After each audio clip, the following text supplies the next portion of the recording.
이랜드 그룹이 최근 불거진 임금체불 논란과 관련해 박형식 이랜드파크 대표를 해임했습니다. 또 다음 달까지 아르바이트 직원 4만 4천여 명에게 체불임금 84억 원을 모두 지급하고 온라인을 통해 추가 피해 접수도 받을 예정입니다.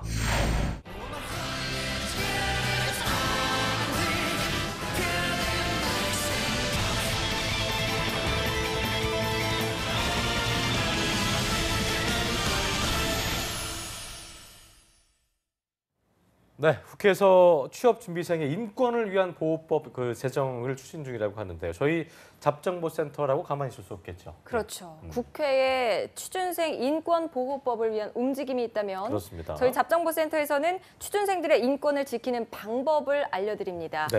네, 취준생 인권위원회 시작합니다. 그렇습니다. 몰라서 넘어가고 또 취업시장의 약자라서 알면서도 참아야 했던 그런 일들을 우리 취업준비생들이 지금도 많이 이 시간에도 겪고 있을 텐데요.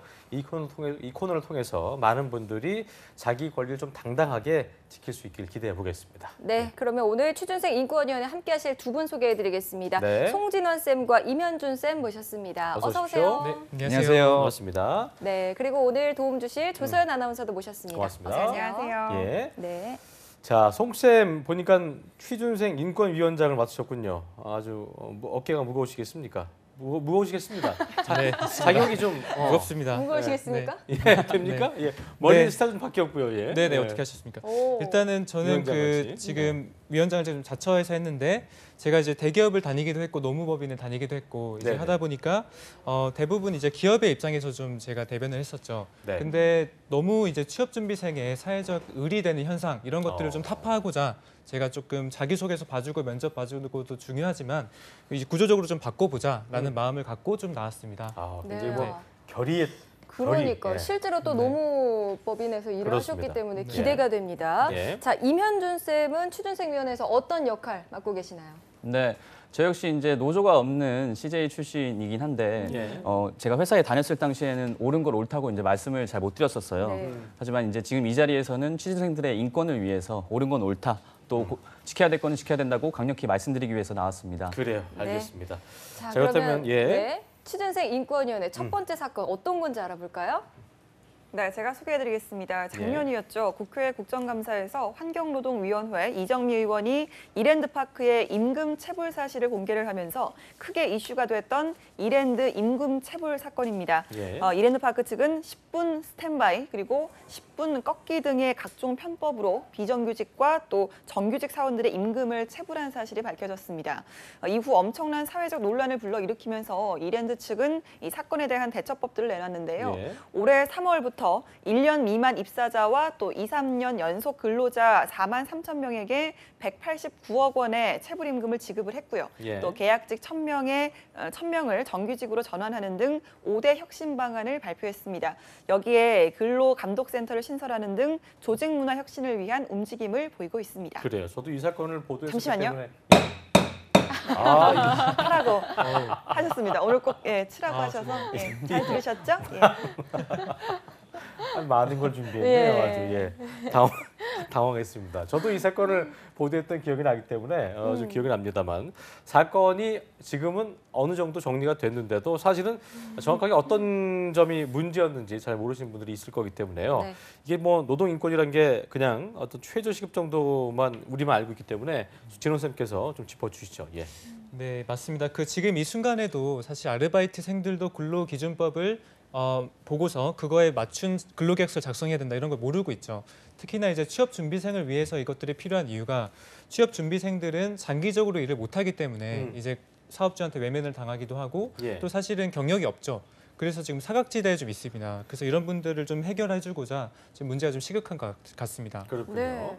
또 근로계약서를 만약 쓰더라도 그 조항들에 대해서 잘 모르기 때문에 또 그것도 문제가 될 것 같은데요. 그렇습니다. 이랜드 사건이 이제 거의 정리가 된 시점인데도 그래도 10분 스탠바이, 15분 꺾기가 이게 대체 어감이 뭐야 안 좋아요, 하시는 분들 그죠? 계실 것 예. 같은데요. 그렇죠. 이게 사실은 이제 학생들 입장에서 알기가 참 쉽지가 않아요. 근데 이제 10분 스탠바이라는 건 뭐냐면 사실 근로기준법에서는 근무를 위해서 준비하는 시간까지도 이제 임금을 주게끔 돼 있습니다. 근데 10분 스탠바이 뭐냐면 이랜드 내에서 이 좀 규정을 해놓은 건데 예. 외식 사업부 내에서는 10분 전 스탠바이가 되게 이제 강요가 되고 있고 이것들은 소위 이제 10분 전에는 환복을 다 해야 되고 예. 준비를 다 해야 된다. 근데 이 시간이 원래는 근로기준법에 따르면 이제 임금이 책정이 돼야 되는데 사실은 이 시간을 알면서도 다 환복이 끝난 이후에 9시부터 이제 근무를 시작한다. 그때부터 임금이 책정된다고 하는 게 이제 10분 전 스탠바이입니다. 그렇군요. 네. 그러니까 그 근무를 위해서 옷을 갈아입는 시간도 당연히 근로 시간에 포함되는 거잖아요, 원래는. 그런 거 그렇죠. 이게 아니겠습니까? 엄격하게 근로 시간에 포함되죠. 왜냐하면 네. 본인을 위해서 하는 게 아니라 일하기 위해서 준비한 그렇죠. 거니까. 네. 근데 이거는 이제 그 이랜드에서 사태가 좀 벌어졌던 것은 그 10분 동안을 일한 거 아니다. 그러니까 환복 다 하고 정말 돌격 준비했을 때 이제 임금이 책정이 됐기 때문에 10분씩 깎아 먹은 거죠. 네, 기업 입장에서는 10분씩 인건비를 절감한 거죠. 그렇군요. 네. 뭐 하루로 보면 10분이지만 그게 쌓이면 정말 많을 것 그렇죠. 같은데. 인원수도 많다 보니까. 네, 15분 꺾기가 있잖아요. 이건 또 무슨 꼼수입니까? 네, 15분 꺾기 같은 경우는 일을 근로하는 시간을 15분 단위로 기록하라는 이제 실제 근로 시간을 축소해서 하는 방법인데요. 예를 들어서 자연별곡에서 같은 경우는 출퇴근 기록 시간을 수기로 작성하게끔 되어 있었습니다. 타임카드가 아니고. 네. 그리고 또한 자연별곡에서는 12월 출퇴근 기록부를 확인해 보면은 그 빨간색으로 15분 단위로 작성하라고 되어 있었는데 이런 부분에서 제가 만약에 자연별곡 아르바이트생이라고 가정했었을 때 1시간 14분을 일한다고 하면은 그 1시간에 인정되는데 14분은 이제 근로 시간을 인정받을 수 없는 그런 상황을 말합니다. 저라면은 뭐 화가 예를 들어서 난다. 11월 14분이었다면은 뭐 16분을 썼겠습니다만 어쨌든 근데 이게 14분까지 일을 했다 그러면 11시까지만 일한 걸 쳐야 14분은 된다. 날아간 거예요. 이 얘기인 거죠. 네. 또한 주휴수당과 야간수당 같은 경우도 실제보다 현저하게 낮게 책정이 됐고요. 또한 실제 그 교육시간 같은 경우도 급여 시간에서 산정이 됐었어야 했지만 그런 부분도 역시 배제가 되었었고요. 또한 최대 근로시간도 정해져 있었는데 월 300시간 이상씩 근로했던 근로자분의 사례도 있었습니다. 300시간이면 진짜 많이 일했네요. 한 달에 300시간이면 뭐 하루에 10시간씩 쉬지 않고 일했다 그렇죠. 하나도 안 빼고. 이런 이야기인가요? 네, 그렇죠. 그 정말 말씀하신 것처럼 하루에 10시간씩 일하는 것도 힘든데 그거를 하루도 안 쉬고 하면은 이제 300시간 채울 수 있는 거죠.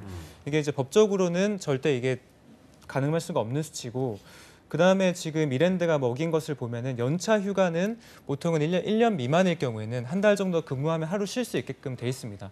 근데 이랜드에서는 이를 지키지도 않았고 또 4시간 연속 근무하면 30분의 휴게 시간을 줘야 되는데 사실 이런 것도 좀 돼 있지가 않아서 일하는 아르바이트 입장에서는 되게 힘들었을 것 같아요. 네. 그래요. 그렇네요. 어쨌든 이 내용을 몰랐던 분들이 참 많았을 것 같은데요. 네. 취업 준비생들을 위해서 우리 이랜드 사건과 관련된 취준생의 인권 어떤 게 있는지 두 쌤이 정리를 좀 해주시죠. 먼저 송 쌤부터 한 말씀 해주시죠. 네, 일단은 지금 말씀드렸다시피 상습적인 임금 체불 이것 때문에 이제 이랜드가 걸렸는데 그 외에 꺾기 아까 말씀드린 15분 근무를 해야지만 15분치가 나가는 그런 것들은 신고를 해야 됩니다. 일단 네. 그 이제 많은 분들이 인터넷에서 자기 정보를 아실 수 있어요. 근데 이제 신고하기까지는 아직까지 조금 문화가 아닌 것 같은데 신고하셔야 됩니다. 그래야지 여러분들 전반적인 인권이 다 올라가실 수 있어요.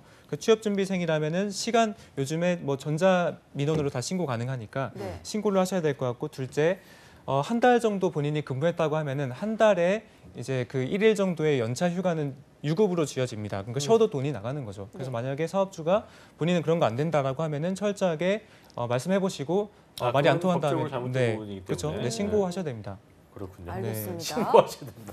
네, 신고하는 방법도 좀 알려드리겠습니다. 신고하세요. 제가. 신고하세요? 네, 인권을 위해서 신고를 좀 해야 자, 네. 그리고 우리 현준 쌤은 어떤 거를 좀 알아갔으면 예. 좋겠어요? 네, 일단 첫 번째 그 주휴수당과 두 번째 최대 근로 시간에 대해서 말씀드리고 싶습니다. 네. 주휴수당 같은 경우는 주에 15시간 이상 근무하게 되면은 하루의 휴가 혹은 그에 상응하는 그 급여를 지급해야 되는 제도이고요. 실제 이거 같은 경우는 모 알바 이제 구인 사이트에서 대대적으로 홍보를 하기도 했었죠. 아, 그렇죠. 네. 두 번째 이제 최대 근로 시간 같은 경우는 주에 52시간 초과를 해서 근무하면 안 됩니다.